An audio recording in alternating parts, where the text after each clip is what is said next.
रामपुर नाम के गांव में एक परिवार रहता था। उस परिवार में थी एक माँ और 3 बच्चे।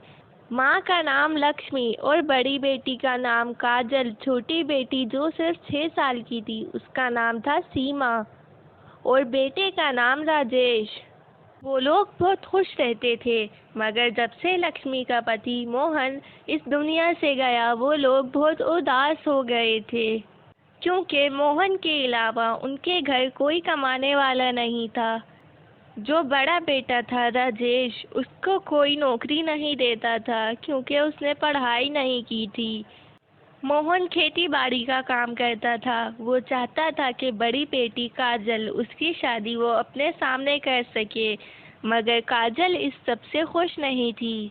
वो अपने लिए और अपने घर वालों के लिए कुछ करना चाहती थी। एक दिन तीनों बहन भाई सीमा, काजल और राजेश गांव के एक पेड़ के नीचे बैठे हुए थे। वो लोग बहुत ज़्यादा परेशान थे अपने घर के हालात देखकर। काजल अपने बहन भाई को कहती है, हमने मुखिया जी का बहुत ज़्यादा कर्ज कर लिया है। अगर ऐसा ही चलता रहा तो हम उनका कर्ज कभी भी नहीं चुका पाएंगे। जी दीदी, आप बिल्कुल ठीक कह रही हैं। अगर ऐसा ही चलता रहा तो हमारे पास बस एक घर है, हमें वो भी बेचना पड़ जाएगा। हाँ हाँ, तुम बिल्कुल ठीक कह रही हो। मैं मुखिया जी के घर के आगे से गुजर रहा था तो मैंने सुना था वो अपने नौकर से कह रहे थे, अरे सुनते हो चमन लाल जी मालिक, अगर मोहन के बच्चों ने इस हफ्ते के अंदर अंदर मेरे पैसे वापस ना किए तो मैं क्या करूँगा। क्या करेंगे मालिक आप? मैं उन लोगों का घर अपने कब्जे में ले लूँगा और फिर तो मुझे कोई नहीं रोकेगा उन लोगों को घर से बाहर निकालने से। ठीक है मालिक, आप बिल्कुल ऐसा ही करिएगा। हमारी जितनी भी फालतू भैंसें हैं हम मोहन के घर में डाल देंगे। हाँ हाँ, क्यों नहीं, अब वो घर बहुत जल्द ही हमारा हो जाएगा। ये क्या कह रहे हो तुम राजेश? मुखिया जी ऐसा कह रहे थे क्या? हाँ दीदी, अगर ऐसा हो गया तो हम कहाँ जाएंगे? हमारा तो और कोई सहारा भी नहीं है। नहीं नहीं, तुम लोग परेशान नहीं हो, हम तीनों मिलकर कुछ उपाय निकाल ही लेंगे। चलो दीदी, हम घर चलकर माँ को सब कुछ बता देते हैं। नहीं नहीं, हमें माँ को ये सब कुछ नहीं बताना चाहिए। जी दीदी, आप बिल्कुल ठीक कह रही हैं। चलें फिर अभी हम घर चलते हैं। फिर तीनों बच्चे घर आ जाते हैं। उनकी माँ उनसे कहती है, अरे बेटा, आ गए तुम लोग, बैठो, मैं तुम लोगों के लिए खाना लेकर आती हूँ।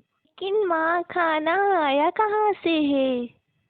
बेटा, मैंने साथ वाली शिमला से कुछ पैसे उधार लिए थे, बस उन्हीं पैसों से ही मैंने खाना बना लिया है।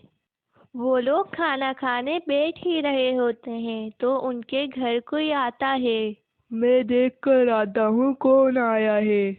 राजेश जब अंदर आता है तो उसके साथ एक लड़की होती है।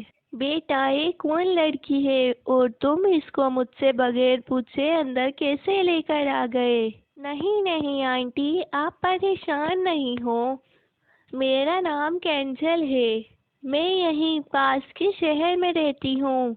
मैं आपके गांव के पीछे वाले जंगल से गुजर रही थी तो वहाँ मेरी गाड़ी खराब हो गई। आप मेरी थोड़ी मदद कर सकती हैं क्या? आज मुझे यहीं रहने दें। अच्छा, ऐसी बात है, तो जंगल में आपकी गाड़ी कौन ठीक करेगा? आप सुबह अपने घर कैसे जाएंगी? आप लोग उसकी फिक्र नहीं करें, मैंने अपने ड्राइवर को बुला लिया है, वो सुबह आएगा और गाड़ी और मुझे ले जाएगा। फिर लक्ष्मी केंजल को अपने घर में रखने के लिए मान जाती है।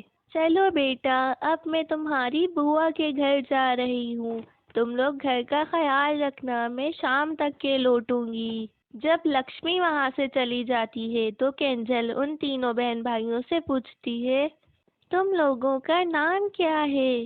सीमा केंजल को बताती है, भैया का नाम राजेश है और दीदी का नाम है काजल और मैं सीमा।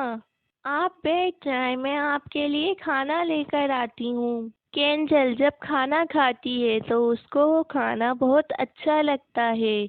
ये खाना कितना मज़ेदार है, आप लोग इस खाने को बनाकर बेचते क्यों नहीं हैं? मैंने इतना अच्छा खाना पहले कभी भी नहीं खाया। आप लोग ये खाना बनाकर बेचते क्यों नहीं हैं? ये बात सुनकर सीमा केंजल से कहती है, हमारे पास कोई जगह नहीं है और इतने पैसे भी नहीं हैं। ये बात सुनकर राजेश और काजल बहुत शर्मिंदा हो जाते हैं। नहीं नहीं, ऐसी कोई बात नहीं है। ये तो छोटी है, इसको कुछ भी नहीं पता है। सीमा की ये बात सुनकर केंजल सब कुछ समझ जाती है। काजल वहां से खाना उठाकर समेट कर सब कुछ रख देती है। केंजल सिर्फ और सिर्फ सीमा की बात को ही सोच रही थी। मुझे लग रहा है कि सीमा बिल्कुल ठीक कह रही थी। अब मुझे इन लोगों के लिए कुछ करना होगा। फिर अगले दिन सुबह वो तीनों बहन भाई गांव के एक बड़े पेड़ के नीचे बैठे हुए होते हैं तो केंजल उनके पास आती है और कहती है, मुझे पता है कल रात जो सीमा ने कहा है वो बिल्कुल ठीक कहा है और मैं चाहती हूँ कि तुम लोग अपना एक ढाबा खोलो।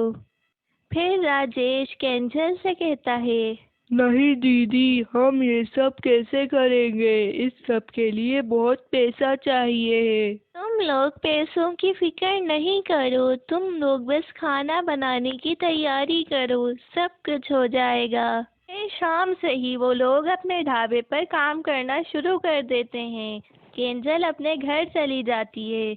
उनके गांव में और कोई ढाबा नहीं होता है, इसलिए सब लोग वहां पर खाना खाने आते हैं। उनके हालात बहुत अच्छे हो जाते हैं और वो लोग खुशी खुशी रहने लग जाते हैं।